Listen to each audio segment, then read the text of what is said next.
The opioid epidemic has taken the nation by storm. Thankfully, Ann Emerson has shared her story about her fiancé, Ryan. Dreams shattered, my heart broken into a million little pieces. Ryan called to say he was on his way home.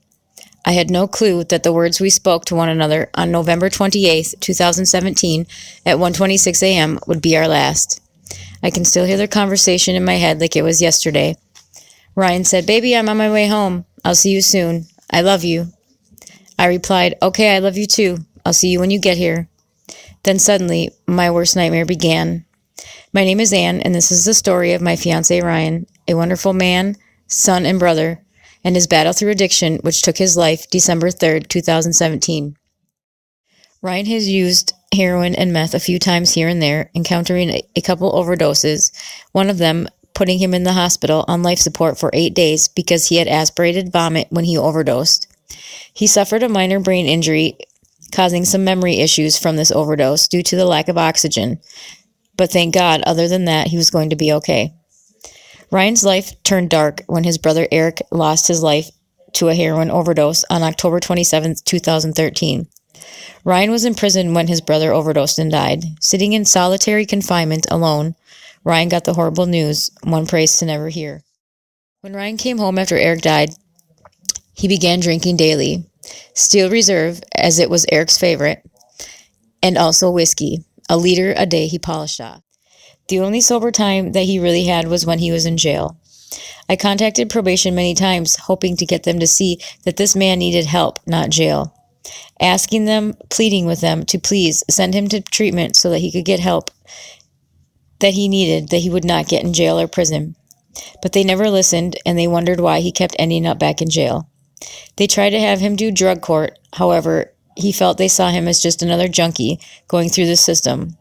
Unfortunately, Ryan was the first person in the history of Anoka County Drug Court to get kicked out. He then did inpatient treatment that was short-lived, as 90% of the clients there were using methamphetamine, and Ryan wasn't strong enough yet to say no, so he relapsed while he was in the treatment program and got kicked out, which put him right back in jail for the last 4 months of his life.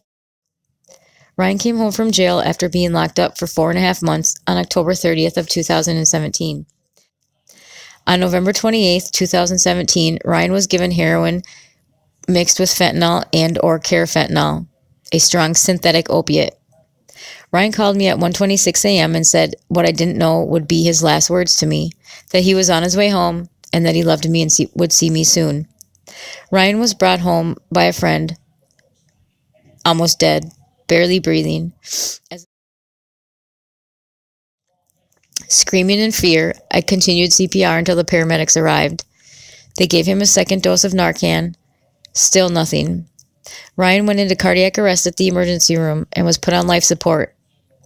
After 5 days of life support, we had to make a decision that would forever change our lives. The life support was taken away on December 3rd. At that moment, my heart stopped breaking into a million little pieces as I sat there holding his hand, watching the love of my life take his last breaths. And I believe that Narcan should be readily available over the counter, as it can be a life-saving antidote, especially with heroin. In 2015, Illinois responded to this epidemic by passing the Heroin Crisis Act, making Narcan available over the counter at various pharmacies. Before this act, only first responders had access to administer Narcan. Shockingly enough, the two most dangerous drug-involved cities in Illinois, Chicago and Rockford, their police departments do not carry Narcan or administer it.